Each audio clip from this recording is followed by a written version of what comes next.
revisão da literatura, metodologia e cronograma. Então, já passamos pela elaboração do tema, problema, justificativa, já pensamos em uma resposta para esse problema e já temos elencados aí quais são os objetivos que a gente precisa percorrer para chegar a essa resposta. Então, a gente começa a produzir, então, a fundamentação teórica. Essa fundamentação teórica, alguns autores chamam como revisão de literatura, ou revisão literária, ou argumentação teórica. Nós temos uma divergência em relação a essa nomenclatura, mas todos eles trazem o que é esse item, o que compõe esse item, com o mesmo conceito. Então, o que você vai precisar fazer aqui? Buscar nessa literatura, sejam livros, sejam periódicos, jornais, artigos científicos, monografias, dissertações e teses, são materiais que você tem a disponibilidade de utilizar e referenciar no seu estudo. O que a gente aconselha?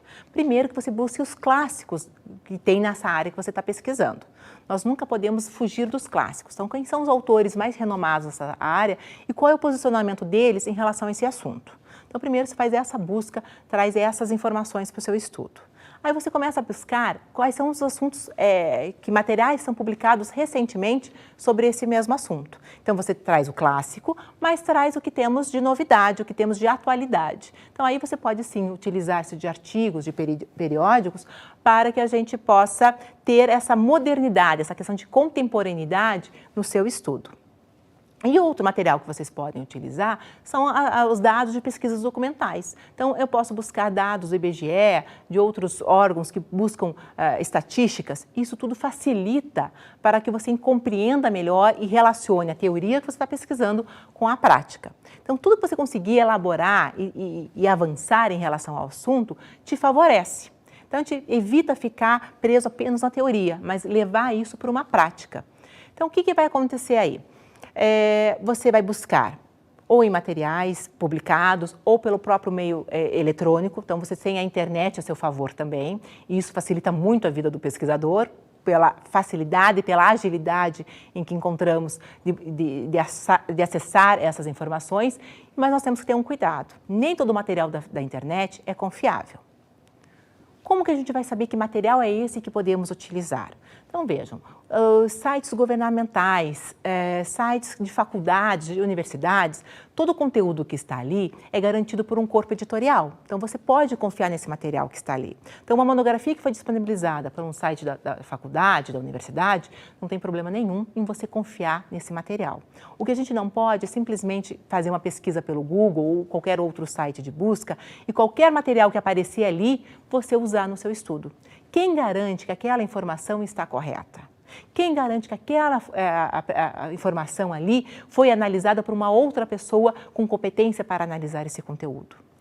Então, quando a gente fala em pesquisa na internet, não é que nós temos algo contra a internet, mas que a gente acaba caindo na tentação de utilizar qualquer material que a internet nos disponibiliza. Então, essa relação com a fidedignidade desses assuntos, quer dizer, o que realmente foi avaliado, é confiável, a confiabilidade que a gente pode ter nessa informação é que faz toda a diferença. Então, se eu encontrar uma monografia que o aluno, ou esse pesquisador divulgou no seu próprio site, eu não tenho como saber se ela foi avaliada e como ela foi avaliada. Se de repente aquela banca avaliadora não rejeitou alguns conteúdos, algumas propostas que esse autor apresentou. Então você tem que ter essa segurança para você utilizar e fundamentar o seu estudo. Porque veja, por que nós estamos buscando materiais? Para fundamentar, para argumentar em relação àquele assunto. Se eu pego um material que não é confiável, todo o meu estudo fica na dúvida. Eu não sei dali o que eu posso confiar ou não dessa pesquisa bibliográfica que foi feita. Falando em pesquisa bibliográfica, a gente precisa lembrar o que é uma pesquisa bibliográfica. Não é só copiar ideias de autores e fazer uma colcha de retalhos. Quer dizer, autor tal fala isso, o B fala aquilo e eu vou emendando um assunto com outro, mesmo que fazendo as citações. Eu preciso saber, sim, como conversar com esses autores. Um autor tem que puxar o outro. E eu, enquanto pesquisador, preciso me posicionar, preciso apresentar as minhas ideias, sempre de forma impessoal, mas como que eu ligo o meu autor com o outro? Eu não posso nunca trabalhar com justa posição de citações. Quer dizer, A fala, B responde, C interage, e daí eu não tenho meu posicionamento enquanto pesquisador. E daí vocês podem perguntar, mas não tem o perigo de cair como plágio? Estou falando de ideias, mas aí não, essas ideias são minhas e eu não, mas com base em autores. Veja, como é que a gente produz esse material, como a gente produz esse texto de referencial teórico? A gente vai buscando as citações, vai argumentando e você vai escrevendo sobre aquele autor que você acabou de citar. Então, você não corre o risco de cometer um plágio, porque você está mencionando o autor ali, que na sequência esse autor ainda discorre sobre. Então, você vai ligando uma ideia com a outra, que é o que a gente chama de gancho, quer dizer, eu fecho uma ideia e já inicio a próxima, e já trazendo ali os créditos desse autor, desse material que eu estou consultando. Em relação às citações, a gente precisa lembrar que nós temos uma norma específica que regulamenta a questão de utilização de ideias de outros autores nos nossos trabalhos. É a norma 10.520 de 2002. Então, numa outra aula, vamos trabalhar especificamente a questão das citações. Um próximo tópico que nós vamos ter é a metodologia. O que é esse item? Nesse item a gente vai apresentar os passos que a gente seguiu para chegar a essa resposta. Então aqui eu tenho uma escolha de um método científico, eu tenho cada autor apresentando uma classificação diferente desses métodos e conforme a área que você está estudando, a adequação melhor de um ou outro autor. E você vai começar a descrever todas as etapas que você percorreu para chegar hoje nas considerações finais do seu estudo. Então, o primeiro passo, geralmente, é a pesquisa bibliográfica, que é a consulta a esse material, ao material impresso, ao material do meio eletrônico, quer dizer, aquilo que fundamentou teoricamente o seu estudo. Nós já falamos como deve ser elaborado esse texto, quer dizer, eu não posso só jogar as ideias dos autores ali, eu preciso relacionar, me posicionar enquanto pesquisador, mas tenho um embasamento aí teórico muito importante, que é ele que dá sustentabilidade ao meu assunto. Na sequência, você pode escolher se você quer aplicar isso na prática, levar para uma pesquisa de campo, ou se vai ficar apenas com uma revisão literária. Algumas áreas acabam sendo conhecidas por principalmente trabalharem apenas com a pesquisa literária, com a revisão literária. Mas sempre que possível, é interessante que você se proponha a trabalhar com a pesquisa de campo. Por quê? É a relação entre teoria e a prática. Como que pode ser desenvolvida essa pesquisa de campo? A gente pode ter aplicação de questionários, de entrevistas, a própria participação do pesquisador naquele meio, interagindo com as pessoas que estão sendo estudadas, observadas. Só que para tudo isso a gente precisa ter uma preocupação. Nós precisamos encaminhar, sempre que a gente envolver outras pessoas no nosso estudo, esse trabalho precisa ser encaminhado a um comitê de ética. Qual é a função do comitê de ética? Ele é proteger essas pessoas que vão participar de forma voluntária do seu estudo. Há uma regulamentação específica do comitê de ética, como direcionar, mas esse não é o foco desta aula. Pensando na pesquisa de campo, você pode, então, aplicar um questionário. Qual é o objetivo do questionário? Você aplicar um instrumento a um número muito grande de pessoas e você tem a devolutiva desse instrumento de uma forma muito rápida. Porque geralmente são perguntas fechadas, quer dizer, de marca X ou de respostas fechadas, e você consegue tabular essas respostas de uma forma muito rápida, muito fácil. Agora, se você precisa de um número menor, mas que você precisa ter uma interação maior com as pessoas que vão participar, é interessante que você utilize a entrevista. O que é a entrevista? A entrevista vai ser perguntas que você vai fazer diretamente para a pessoa, quer dizer, você tem esse contato com a pessoa que está participando do seu estudo e vocês vão conversando sobre aquele assunto. Ela vai se posicionando e você vai questionando outras questões que sejam pertinentes àquele assunto. Então, geralmente você inicia com alguma estrutura de perguntas e elas vão sendo adaptadas conforme essa conversa vai se desenvolvendo. A tabulação dessa pesquisa, dessa entrevista, ela é mais difícil, porque nós estamos trabalhando com questões abertas, com questões subjetivas. Mas você pode utilizar, sim, trechos dessa fala, dessas pessoas que você conversou, para realmente fundamentar, para dar o subsídio necessário para o seu estudo.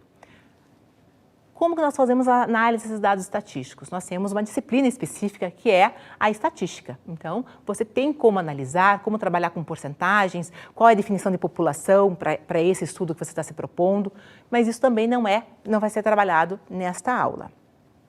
O que a gente precisa que você desenvolva dentro da metodologia, então, é especificar quais são os métodos que você está utilizando dentro da sua área, quais são os métodos que são mais reconhecidos como adequados.